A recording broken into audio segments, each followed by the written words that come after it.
Elara lived in a cottage nestled high in the Whispering Peaks, where the sky felt close enough to touch ever since her beloved husband, Finn, had sailed across the vast ocean 2 years prior, promising to return before the mountain heather bloomed twice. A profound quiet had settled over her life. His absence was a constant, gentle ache, a hollow space beside her at the fireside, and in her heart she filled her days tending her small garden of hardy alpine flowers, and watching the ever-changing tapestry of clouds drift past her window, each one a fleeting dream against the boundless blue. She often wondered if Finn, wherever he was, might be looking up at the same sky, watching the same clouds journey towards some distant horizon, a fragile thread connecting them across the impossible miles. One crisp autumn morning, while gathering firewood near the edge of the sheer Eagle's Drop cliff, Elara noticed something unusual among the swift-moving armies of cumulus clouds. One small, distinctively shaped cloud, resembling a softly curled fern frond, remained perfectly, impossibly still. It hung suspended directly over the deep chasm where Finn had carved their initials into an ancient rock on their wedding day. Day after day, Elara returned, her heart pounding with a mixture of curiosity and a desperate, fragile hope, while the other clouds raced with the wind, danced in sunlight, or dissolved into rain. The little fern cloud remained anchored. It shimmered pearly white at dawn, blushed pink at sunset, and glowed faintly silver under the moon. But its position never shifted, a silent sentinel defying the very nature of the sky. Finn had been a man whose spirit was as vast as the ocean he eventually sailed. He spoke of distant shores with eyes that held the sparkle of undiscovered stars. Yet his love for Elara and their mountain home was the anchor of his soul. Before his departure, they spent countless hours on that cliff edge, sharing dreams wrapped in the mist. Rising from the valley below, he would point to the clouds, calling them skyships, and whisper that even when apart, their love would find a way to signal across the distance. The last gift he left her was a small, smooth stone head found deep in the forest, etched with a tiny, perfect fern, the symbol of resilience and enduring memory in their mountain lore. "Keep this close," Head murmured, his voice thick with emotion, "and know I carry its twin." As the seasons turned from the fiery pallor of autumn to the deep, silent white of winter, Elara's daily pilgrimage to the unmoving cloud became her solace. She would bundle against the biting cold, her breath pluming in the air, and sit on the familiar flat rock near the cliff edge. She spoke aloud to the little cloud, sharing her small joys, the first crocus pushing through snow, the return of the mountain bluebirds, and her profound loneliness. She recounted cherished memories of Finn,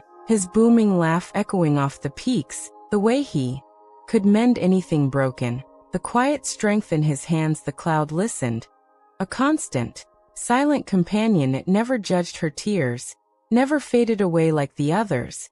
It simply was, a tangible piece of the heavens holding vigil over her grief and her enduring love. One particularly harsh winter afternoon, a weary traveler, his face etched with the lines of long journeys, knocked on Elara's door seeking shelter from a brewing blizzard. As they shared tea by the crackling fire, the traveler's eyes grew wide with recognition. When Elara spoke hesitantly of her unmoving cloud, he reached into his worn leather satchel, his hands trembling slightly. "Ma'am," he said, his voice rough yet gentle, "I knew a man named Finn. We sailed together on the Morning Star bound for the Eastern Isles." He paused, seeing the sudden, desperate hope flood Elara's face. "He spoke often of you and this place. When the fever took him it was swift." "Ma'am, he wasn't in pain long." The room seemed to tilt. The traveler placed a sealed, water-stained letter on the table. His last words, and his last request, were that if ever someone passed near the Whispering Peaks,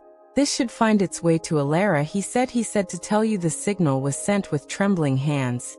Elara broke the wax seal. Finn's familiar, slightly untidy script covered the page. He wrote of the vast, lonely ocean, of missing the sound of wind in the pines and the sight of her smile more than words could say. He wrote of feeling unwell, a weariness deeper than any voyage could bring. Then came the lines that stole her breath.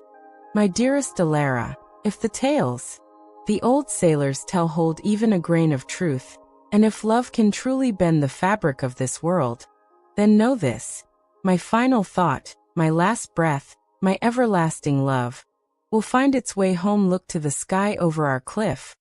My heart, look for the cloud that doesn't move. That will be me, watching over you, loving you still, until the mountains themselves crumble into the sea. Keep our fern close, I am always with you. Tears blurred the words, hot and unending, a storm of grief finally unleashed.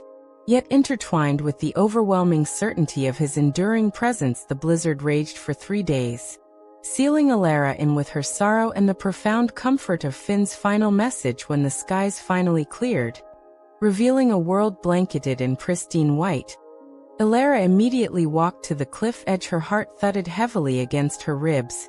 And there it was, the little fern cloud, brighter than ever against the freshly washed blue, still suspended precisely over their special place.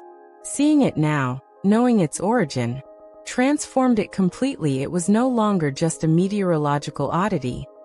It was Finn's love made visible, his promise kept beyond the veil of life itself. A deep, quiet peace, born of understanding rather than the absence of pain, settled over her. The sharp edges of her grief softened, replaced by a profound connection that transcended physical separation.